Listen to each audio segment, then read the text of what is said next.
नमस्कार, आप देख रहे हैं देश का number 1 news channel news 18 India. मैं हूं आपके साथ प्रीति रघुनंदन। नमस्कार, आपके साथ मैं हूं सबीना तामंग देशमुख। देश और दुनिया की तमाम बड़ी जरूरी खबरों के साथ हम हाजिर हैं।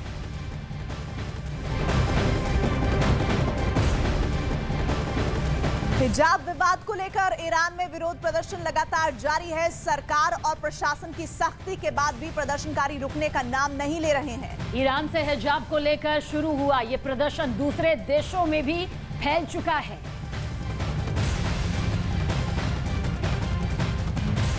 तो हिजाब विवाद को लेकर ईरान में बवाल अब भी जारी है। शहर में हर जगह विरोध प्रदर्शन हो रहे हैं। प्रदर्शन में शामिल महिलाएं हिजाब तक जला रही हैं और अपने बाल काट रही हैं।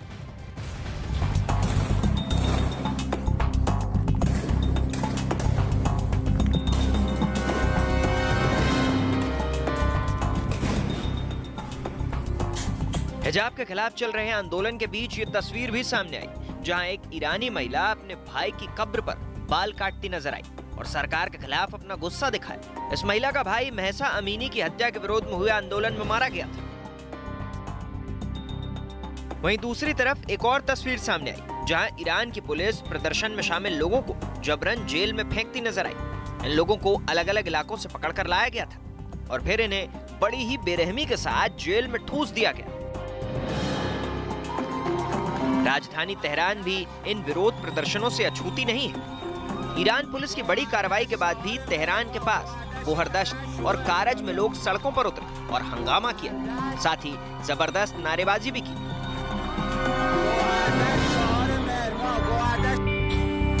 वहीं ईरान के सरदाश्त इलाके में सड़क पर उतरे प्रदर्शनकारियों के साथ पुलिस ने सख्ती बरती। सड़क पर जमा प्रदर्शनकारियों को खदेड़ने के लिए पुलिस ने उन पर फायरिंग की।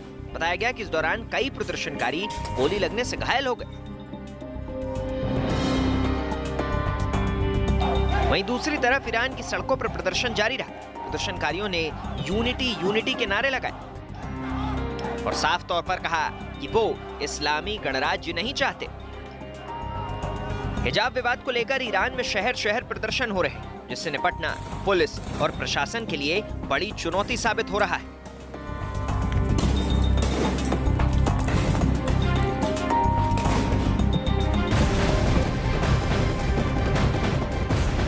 तो हिजाब का विरोध करने पर पहले महसा अमीनी को मारा गया और अब हदीस नजफी को भी मौत के घाट उतार दिया गया। यानी ईरान में हिजाब पर शुरू हुआ ये पूरा बवाल रोजाना बढ़ता ही जा रहा है।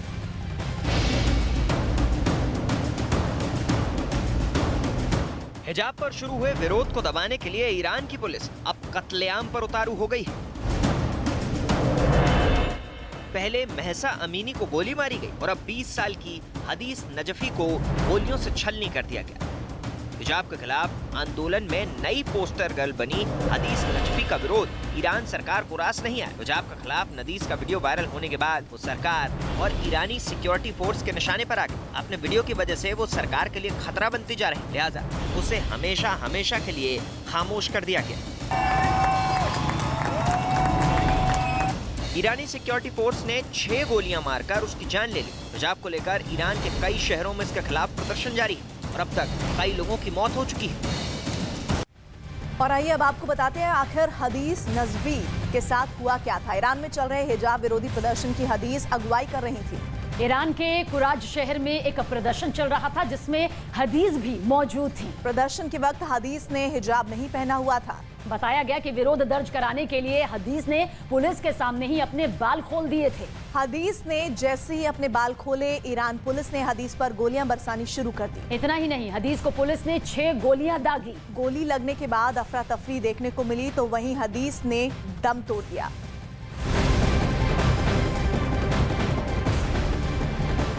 ईरान में हिजाब विवाद को लेकर चल रहा विरोध अब दुनिया के अलग अलग देशों तक पहुंच चुका है। सोमवार को लंदन में हजारों प्रदर्शनकारियों ने हिजाब के विरोध में उग्र प्रदर्शन किया और जमकर सड़क पर उतरकर बवाल भी मचाया।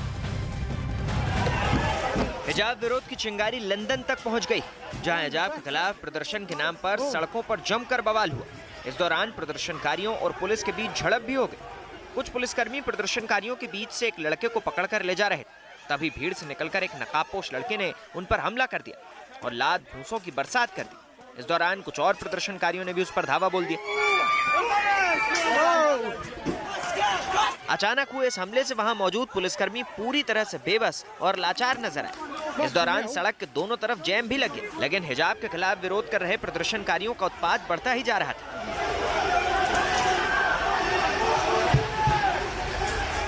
उत्पातियों ने पीट कर उस लड़के को अधमरा कर दिया और उसके मुंह से खून तक निकलने लगा। इस दौरान घायल लड़के ने पलटवार भी किया। इस बीच भीड़ ने पुलिस वैन को चारों तरफ से घेर लिया, जिसके बाद पुलिसकर्मी वैन में बैठकर भागने लगे तो भीड़ ने पुलिस वैन पर कांच की बोतलें फेंकना शुरू कर दिया।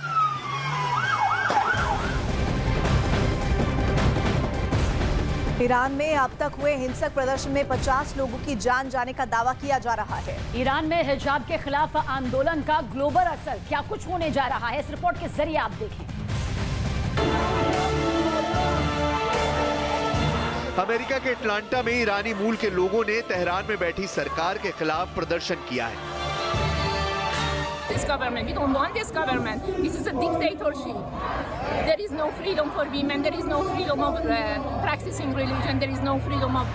ऐसा ही प्रदर्शन लंदन में ईरान के दूतावास के बाहर हुआ, जो हिंसक हो गया। लोगों ने पुलिस पर पथराव भी किया। कुल मिलाकर ईरान की महिलाएं और उनके अधिकारों को लेकर प्रदर्शन को अमेरिका और यूरोप से पूरा समर्थन मिल रहा है और ये बात ईरान की सरकार भी बहुत अच्छे तरीके से समझ रही है। इस खबर को देखिए, ईरान ने अपने इरादे अमेरिका के सामने जाहिर कर दिए हैं। लेकिन सच ये है कि अब तक ईरान में 50 से ज्यादा शहरों में सरकार विरोधी प्रदर्शन हो रहे हैं और इसमें हिंसा भी बहुत ज्यादा हो रही है। सरकारी इमारतों को निशाना बनाया गया है और कई जगह पर पुलिस और सुरक्षा कर्मियों को भी जान से हाथ धोना पड़ा है। दरअसल ईरान में प्रदर्शन कर रही महिलाएं मॉरल पुलिसिंग और हिजाब कानून के खिलाफ सड़कों पर उतर रही हैं।